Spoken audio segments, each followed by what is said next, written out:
अस्सलाम वालेकुम and welcome to reality check. आज के एपिसोड में हम पाकिस्तान की 3 ऐसी स्टोरीज़ पर बात करेंगे जहां पर हम सबसे पहले बात करेंगे खामोश हेल्थ इमरजेंसी की। पाकिस्तान दुनिया में हेपेटाइटिस का सबसे ज़्यादा इफ़ेक्टेड मुल्कों में शामिल है। फिर हम नज़र डालेंगे पाकिस्तान की ज़राअत के मुस्तकबिल पर। हुकूमत जेनेटिकली मॉडिफाइड या GM कॉर्न की मंजूरी के करीब है। क्या ये टेक्नोलॉजी फूड सिक्योरिटी और एग्रीकल्चरल पैदावार में इनकलाब ला सकती है? और आखिर में एक खुशखबरी, पाकिस्तान ने US से 513 कीमती तारीख़ी आसार वापस हासिल कर लिए। ये सिर्फ पुरानी चीज़ें नहीं, ये हमारी तारीख़, हमारी तहज़ीब और हमारी पहचान का हिस्सा है। आई एम रमना सईद और आप देख रहे हैं रियलिटी चेक। ज़रा सोचिए, एक ऐसी बीमारी जो खामोशी से आपके लिवर को नुकसान पहुंचा रही हो और आपको उसके बारे में पता भी ना चले। ये हकीकत है वायरल हेपेटाइटिस की। पाकिस्तान मेडिकल एसोसिएशन के मुताबिक पाकिस्तान वायरल हेपेटाइटिस का सबसे ज़्यादा मुतासर मुल्कों में दुनिया में 95 नंबर पर है। अंदाज़न 1,38,00,000 Pakistanis are suffering with hepatitis right now. इनमें तकरीबन 1 करोड़ अफराद हेपेटाइटिस C और तकरीबन 38 लाख लोग हेपेटाइटिस B के मरीज़ हैं।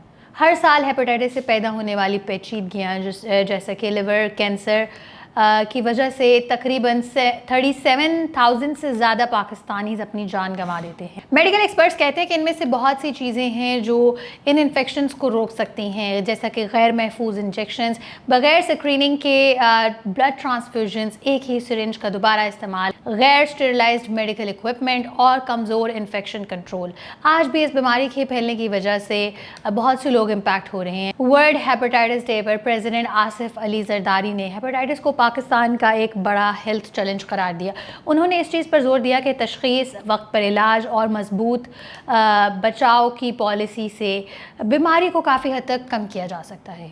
हुकूमत ने भी गैर महफूज मेडिकल प्रैक्टिसेस के ख़िलाफ़ सख्त रेगुलेशंस और अवामी आगही मुहिम चलाने की ज़रूरत पर जोर दिया है। नेशनल असम्बली के स्पीकर अयाज सादिक ने भी लोगों से अपील की है कि हेपेटाइटिस को नज़रअंदाज ना करें, क्योंकि अगर वक्त पर इलाज ना हो तो ये एक जानलेवा बीमारी भी साबित हो सकती है। एक्सपर्ट्स ये कहते हैं कि अच्छी खबर ये है कि हेपेटाइटिस C का इलाज मुमकिन है और हेपेटाइटिस B को भी मुनासिब ट्रीटमेंट के ज़रिए कंट्रोल किया जा सकता है, मगर ये सब एक चीज़ पर मुनहसर है, वक्त पर टेस्ट करवाना।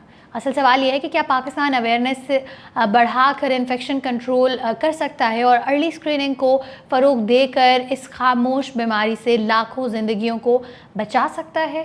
क्या साइंस पाकिस्तान को कम वसाइल के साथ ज़्यादा एग्रीकल्चर उगाने में मदद दे सकती है? ये सवाल इस वक्त हुकूमती पॉलिसी का मरकज़ बना हुआ है।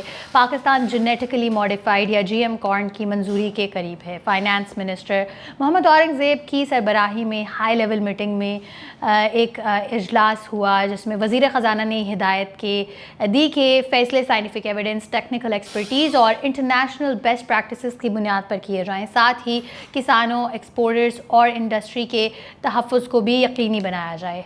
हामी कहते हैं कि GM कॉर्न से पैदावार बढ़ सकती है और इंपोर्ट पर इन्हिसार कम हो सकता है। फूड सिक्योरिटी इससे मजबूत होगी और पाकिस्तान की एग्रीकल्चर इंटरनेशनल मार्केट में ज़्यादा कम्पिटिटिव बन सकती है। लेकिन हुकूमत का कहना है कि जदीद टेक्नोलॉजी के साथ साथ मौजूदा इंडस्ट्रीज़ और एक्सपोर्ट मार्केट्स का तहफ़्फ़ुज़ भी उतना ही ज़रूरी है। कमेटी ने bio safety rules, supply chain management, storage systems, traceability और GM और नॉन GM फासलों के साथ एक महफूज इस्तेमाल पर भी गौर किया है।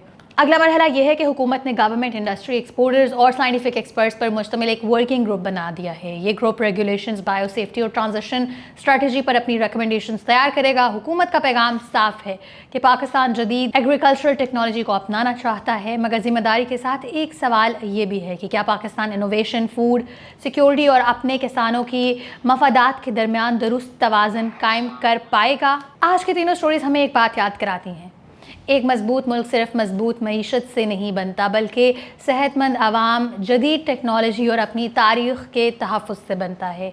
चाहे बात हेपेटाइटिस के ख़िलाफ़ हो या फिर एग्रीकल्चर में इनोवेशन की या फिर सकाफ़ती विरासत को वापस लाने की, हर कदम पाकिस्तान के मजबूत मुस्तकबिल को उजागर करता है। अगर आपको आज का एपिसोड पसंद आया तो इसे शेयर, लाइक ज़रूर करें और हमें कमेंट सेक्शंस में अपनी राय का इज़हार ज़रूर करें। मैं हूं रमना सईद और आप देख रहे थे रियलिटी चेक। अल्लाह हाफ़िज़, मिलते हैं नेक्स्ट एपिसोड में।